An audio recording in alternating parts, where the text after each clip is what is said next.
this series of videos, we'll be sharing key information about learning disability, including considerations for healthcare professionals supporting children and adults with a learning disability, and places you can find more detailed information.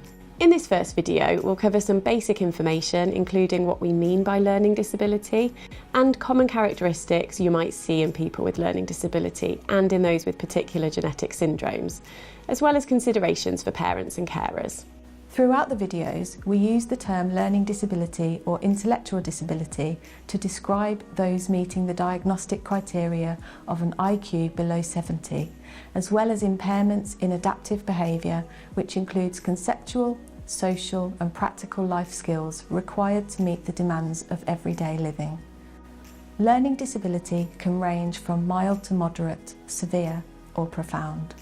Learning disability or intellectual disability is different to specific learning difficulty, where a person has a difference or difficulty with one or more certain parts of learning, such as dyslexia, which is characterised by a difference or difficulty with words. The focus of these videos is on those with moderate to profound intellectual disability. Learning disability can be caused by prenatal, perinatal or postnatal factors. Many autistic people have a learning disability, although many do not. Here we focus on genetic causes of learning disability, but a lot of the information is relevant to those with other causes of learning disability. Understanding the cause of an intellectual disability is important because there are syndrome-specific characteristics that are helpful to be aware of. These may be physical, cognitive, emotional or behavioural, and are often described as a phenotype or observable characteristics or traits shown more frequently in those with a given genetic syndrome compared to those without.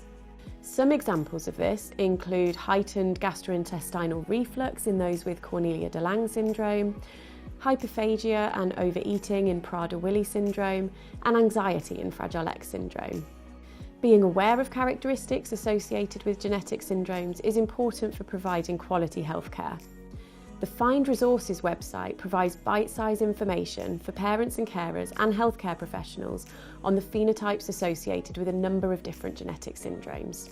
As well as syndrome-specific characteristics or phenotypes, there are a number of common characteristics that overlap across a number of genetic syndromes and in people with learning disability without a genetic cause.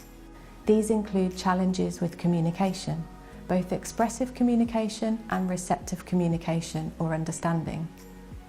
People with severe to profound learning disability may use few or no words, and some may use alternative communication strategies such as sign language, sign-along, Makaton or picture exchange communication systems. Parents have told us that when healthcare professionals are familiar with these communication strategies, this results in a more positive experience and better healthcare for people with learning disability. There are a number of other common characteristics that overlap across a number of genetic syndromes, including increased prevalence of physical and mental health conditions, sensory processing differences, cognitive differences including impulsivity, emotional outbursts, sleep difficulties, and autistic characteristics including social communication differences and repetitive behaviour or restricted interests. Not everyone with an intellectual disability will present with all of these characteristics, and each person is unique, but we do often see similarities in people with the same genetic syndrome. The charity Cerebra have produced a number of parent guides with information on common characteristics associated with learning disability and ways in which people can be supported with these. You may find it useful to share these with the families that you work with.